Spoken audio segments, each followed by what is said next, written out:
అంటే ఒకసారి మహేశ్వరరావు గారి దగ్గరికి వెళ్దాం. నేతి మహేశ్వరరావు గారు, ముందరగా మీకు శుభాకాంక్షలు.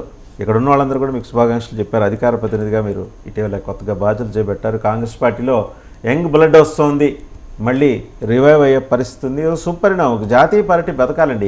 ఏ రాష్ట్రమైనా మీ విధానాలు ఎట్లా ఉన్నా సరే, జనాలకు ఆమోదయోగ్యం కాకపోయినా జాతీయ పార్టీ అట్లీస్ట్ 15 to 20% ఆ నేషనలిజం ఉంటుంది, ఆ జాతీయ భావం ఉంటుంది. ఒకప్పుడు అదే ఇందాక అనుకున్నట్టు బీజేపీ ఒకప్పుడు బాగానే బతికింది, కాంగ్రెస్ అయితే బాగా బతకడం రూల్ చేసింది ఆంధ్రప్రదేశ్ని. సో మీరు ఎలా యాంటిసిపేట్ చేస్తున్నారండి? మీరు కూడా అంటే మీకు ఎలాగో చుక్కల కూటమి ఉంది కదా, INDIA, ఆ చుక్కల కూటమి ఏమైనా బలపడే అవకాశం ఉందా వాళ్ళకి? లేదా మీరు ఒక్కరే మళ్ళీ మీరు అనుకున్న ఆ ప్రత్యేక హోదా ట్యాగ్ తీసుకొని జనంలోకి వచ్చి జనాలు మళ్ళీ మభ్యపెట్టే ప్రయత్నం ఏమైనా చేసే అవకాశం ఉందా? ఇక్కడ ప్యానల్లో ఉన్న అందరికీ నమస్కారం.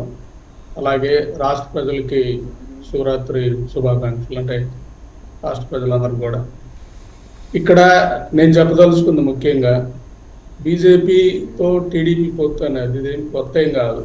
అంటే విడిపోయిన విడాకులు తీసుకున్న వాళ్ళు మళ్ళీ సెట్ చేశారనేది మనకు అర్థమవుతా ఉంది. ఇక్కడ వాళ్ళ బంధం ఎవరైతే ఉన్నారో వీళ్ళంతా విడిపోయారు. అంటే 2014లో బీజేపీతో జనసేన టీడీపీ పొత్తు పెట్టుకుని, అంటే ఆ రోజు లీగల్ బంధం, తర్వాత విడిపోయారు. మళ్ళీ ఒకరొకరుగా అంతా మళ్ళీ ఒక గూడికి చేరిన పరిస్థితి ఉంది. ఇక్కడ దారుణమైన పరిస్థితి ఏంటంటే ఆంధ్రప్రదేశ్లో సో ఈ అన్ని పార్టీలు కూడా బీజేపీకి బీటింగ్ అయిపోవడమే దారుణమైన పరిస్థితి. ఇక్కడ నేను చెప్పదలుచుకున్నది ఏంటంటే ఇక్కడ టీడీపీ అయినా జనసేన అయినా వాళ్ళు బీజేపీతో పొత్తు వెళ్ళిపోతున్నారంటే జనాలకు ఒక క్లారిటీ వస్తుంది. అంటే బీజేపీ సిద్ధాంతాలకి ఇలా అట్రాక్ట్ అయ్యారంటే బీజేపీ రేపు రాబోయే ఏదైతే ఉన్నాయో మొత్తం రాజ్యాంగాన్ని మార్చాలనుకుంటున్నారు, మను సిద్ధాంతం తేవాలనుకుంటున్నారు, వాట్ ఎవర్ ఇట్ మేబీ, వాళ్ళకి భారత రాజ్యాంగం బలేదు ఇవన్నీ అనుకున్నప్పుడు వాళ్ళు సిద్ధపడే పొత్తు వెళ్ళారు. కాబట్టి వాళ్ళ ఓటర్కి అర్థమైపోతుంది. ఎందుకంటే మనం టీడీపీకి వేసినా లేదా జనసేనకి వేసినా బీజేపీకి వేసినా బీజేపీకి మనం సమర్థించినట్టు, బీజేపీ మత రాజకీయాలను సమర్థించినట్టు, బీజేపీ చేసే అజెండానంతా మనం మోసినట్టు. కాబట్టి వాళ్ళకు క్లారిటీ వస్తుంది, ఓటర్లకు కూడా ఒక క్లారిటీ వస్తుంది. ఇక్కడ క్లారిటీ రావాల్సిన అంశం ఏంటంటే ఈ ఏదైతే వైసీపీ పార్టీ ఉందో ఈ వైసీపీ పార్టీ లాక్కున్న ఓటింగ్ అంతా కూడా కాంగ్రెస్ ఓటింగ్. జనరల్గా వైసీపీలో ఉన్న ఓట్ అంతా కూడా మెయిన్ రైతులు, ఎందుకంటే అభ్యుదయ భావం ఉన్న రైతులు కానీ, అలాగే మెయిన్ ఈ దళితులు కానీ, ముస్లిమ్స్ కానీ, వీళ్ళందరూ కూడా మొదటి నుంచి యాంటీ బీజేపీ ఉన్న వాళ్ళు, వీళ్ళందరూ కూడా యాంటీ,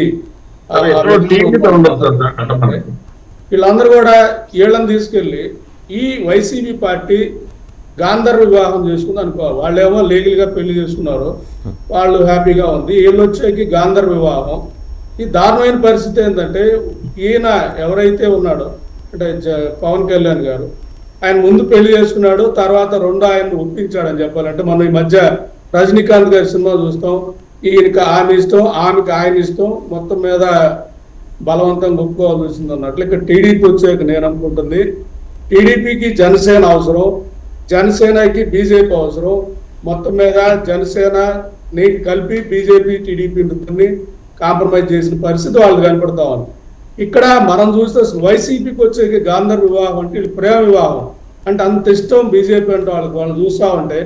మనం కూడా మాట్లాడుతున్నాడు బీజేపీతో అంశాల వారీగా పొత్తుంటున్నాం. అంటే బీజేపీ ఏదన్నా బిల్లు పెడితే ఇంక వీళ్ళన్నా ఆలోచిస్తారేమో కానీ, అంటే వైజాగ్ స్టీల్ అమ్ముతాం అంటే నిన్న పవన్ కళ్యాణ్ అన్నాడు, కొంచెం ఆలోచిస్తామంటాడు కానీ, బట్ వీళ్ళు అసలు ముందే వెళ్ళి మేమే మీకు బీజేపీకి మద్దతు ఇస్తామన్న పరిస్థితి చూస్తూ ఉంటే ఇక్కడ ఎవరు ఓట్లు వేయించుకుంటున్నారు, ఏం చెప్పి వేయించుకుంటున్నారు, ఈ ఓట్లు తీసుకెళ్ళి వాళ్ళకి ఎందుకు వేస్తున్నారు అంటే ఇక్కడ చెప్పాలంటే నీకు ఒక పార్టీకి ఓటు వేస్తున్నారంటే ముస్లిం వేస్తున్నాడు. ఎందుకు వేస్తున్నాడు?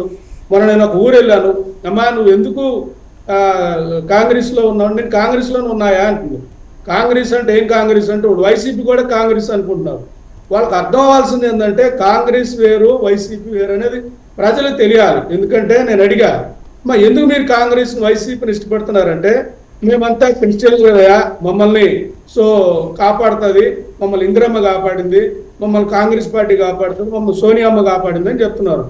మరి వైసీపీకి ఎందుకంటే రాజశేఖర రెడ్డి గారు కూడా కాంగ్రెస్ కదయ్యా, వైసీపీ అయినా ఇది కాంగ్రెస్ కదయ్యా అన్నారు. ఇక్కడ నేను అంటుంది ఏంటంటే వాళ్ళంతా అంత నమ్మకంతో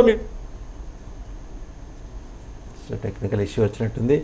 ఒకసారి శివపార్వతి గారి దగ్గరికి వెళ్ళాం. శివపార్వతి గారు, సో మొత్తానికి ఏంటంటే పవన్ కళ్యాణ్ గారు చేసిన విశేషమైన కృషి అన్డౌటెడ్లీ, అంటే చిన్న చిన్న లోగర్ హెడ్స్ ఏమైనా ఉంటే అవన్నీ క్లియర్ చేసి ఇద్దరు మొహమాటలు లేకుండా ఒకచోట కూర్చొని మాట్లాడే వ్యవస్థను అయితే ఆయన ఏర్పాటు చేశారు.